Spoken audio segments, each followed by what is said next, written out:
Hey baseball player, Coach Garner here from baseballtraining.com.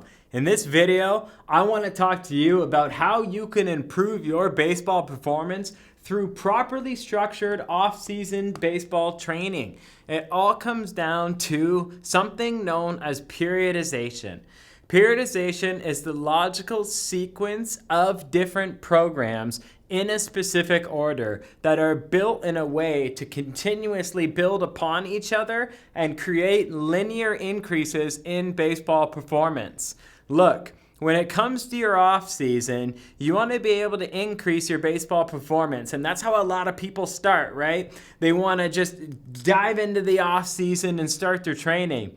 But you have to start with the end in mind. You have to put all of your goals. Okay, if I want to improve my bat speed, if I want to throw harder, if I want to run faster, if I want to insert whatever goal specific to baseball performance, if you want to do any of those things, you have to look at that and then reverse engineer your way backwards and say, okay, how do I need to physically set up my training so that I do accomplish all of those goals by the end of the off season? This is really what periodization is all about. It's how you reverse engineer the end point of achieving all your goals in the off season. But periodization, it's kind of a term that is overcomplicated. You could say there's a lot of people, there's full textbooks written on different rep ranges, phase lengths, beginner, intermediate, advanced, intensity percentages, frequency. And then when you look into the terminology of baseball training, it's broken down into macrocycles, mesocycles, microcycles. It can get way too complicated, but to be perfectly honest, here is what periodization looks like. That's what periodization looks like. Very simple. This is the force velocity curve. The force, the amount of force expression you have versus the velocity, how fast you're moving. This is really what the baseball offseason looks like. Because at the beginning of the offseason, you're working on a lot of general fitness characteristics. You're working on things like strength and hypertrophy, structural balance, mobility, active recovery. These things, you're going to be producing a lot of more force. Well, not during the active recovery, but you're going to be producing a lot more force during these time frames in terms of like your weightlifting. You're going to be moving a lot heavier weights in the beginning of the offseason. But as the off-season progresses, you're going to move from GPP, or General Physical Preparedness, you're going to move into SPP, Specific Physical Preparedness. So you're going to do things that are a lot more specific to baseball performance, and thus be moving at a lot faster speed rather than lifting a lot more weight. But this is essentially how a baseball off-season is broken down. Phase 1, Phase 2, Phase 3, Phase 4, Phase 5. You can insert 4 weeks at each of these points, and that's going to bring you to the end of your baseball season. Of course, it depends on how long your off-season is, and this would change, but that's really what periodization in a nutshell is. But to use another example on what periodization is, I'm actually just going to build your baseball house right now. A house cannot be built on the ground. Instead, a house needs to be built on a concrete foundation. That is phase 1. Phase 1 is your foundation phase. This is your phase where you create structural balance. This is your phase where we are creating the foundation necessary in order to launch you into more difficult and more intense training programs in your off season, because baseball is notorious for injuries, and that's because baseball is a unilateral sport. You're always throwing with the same hand. You're always swinging on the same side. You're always taking off laterally in the same direction. You're repeating things that are very unilateral in nature, meaning you're only using one side of your body. This creates strength imbalances, it creates tightnesses in certain areas, it creates mobility imbalances, it creates structural imbalances all over the body. So in the very beginning, we need that foundation. We need to correct those structural imbalances, and we need to get the body into a state where it's going to be able to enter the next phase a lot more efficiently. Now we're putting the walls on the house. What are the walls? Phase 2. Phase 2 represents strength and hypertrophy. Strength being how much force you can produce, and hypertrophy being increasing the size of your muscle mass.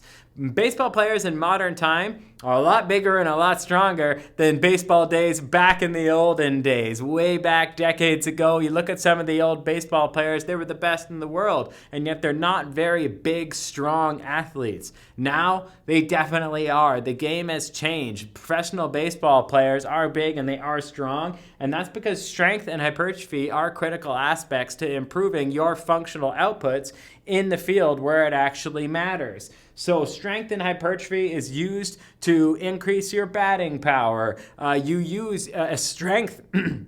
Speed is an expression of strength because it improves your stride length. All of this stuff is very intimately connected with baseball performance. So we begin with the foundation phase, and then we move into a strength and hypertrophy phase.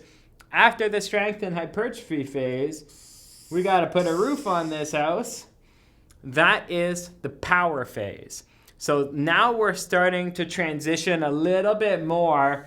We're in phase 3 now. Now we're starting to transition a little bit more into SPP. We're getting a little bit more specific with your baseball training approach because power represents the rate of force production, not just absolute force production. Strength is just your absolute force production. Power is the rate at which you can get to that absolute force production.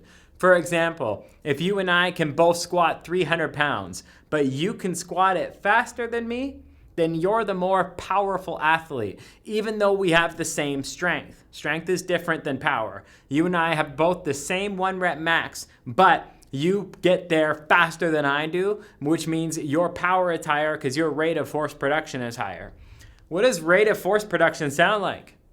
Explosive speed. Now we're starting to work on your explosive speed, your first step quickness, your ability to explode in a direction, your ability to jump really high, your bat speed, your explosion, all of this stuff. This is power based. You're throwing, this very much power, because if you've got a lot of strength, just think about it. Are the strongest guys in the world also the ones who can throw the baseball the furthest? Absolutely not. There are lots of times they've got a lot of force, but they can't express that force in the time it takes for you to actually release. That's what power is all about. That's what we're focusing on very much so in this 3rd phase. When it comes down to the 4th phase, now we're going to put a nice little window on here, and you can't have a house without a door.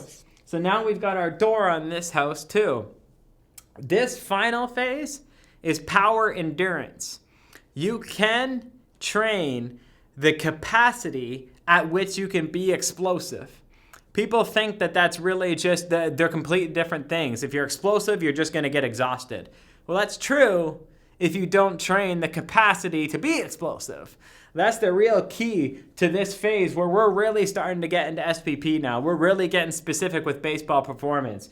This final phase here, to get really specific with your performance, it's all about making sure you are explosive, but are able to stay explosive for the entire game. Baseball games are long. You can't just be explosive in the beginning. You're in there for a long time. You got to be explosive for a long time if you want to be the baseball player that stands out in the field. So that is what this phase is all about. And then last but not least, somebody's ready to move in now. We've got somebody out here in the front. Maybe we've got a really sweet front yard. This is the icing on the cake. This is our final phase at this point, and this would be a taper and peaking phase.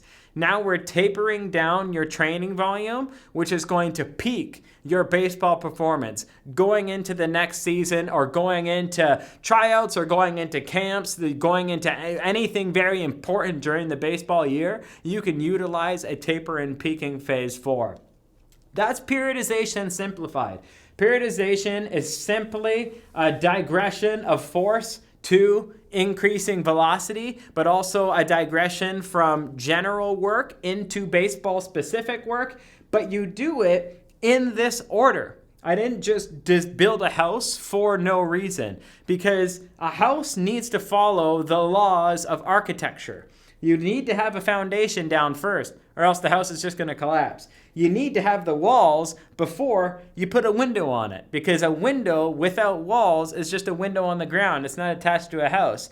You can't have a roof without walls either. So you need to put up the walls first, and then you add the roof, and then you add the windows, then you add the door. This is all stuff that has to happen in this order, because if you don't put it in that order, you're not going to end up with this beautiful masterpiece of a product that I've put together here. Same thing with baseball performance. There's too many athletes out there that get seduced by the idea of baseball-specific movements, and they end up entering the off-season, and the first thing they're trying to do is the window.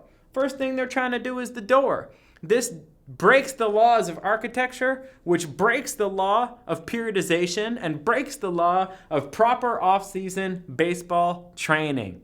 All right? I hope this video made sense. I hope it really simplified how your baseball offseason should look like. If you like this video, smash the thumbs up button and make sure you subscribe to our baseball training channel. And for more information on all things improving your baseball performance, check out baseballtraining.com.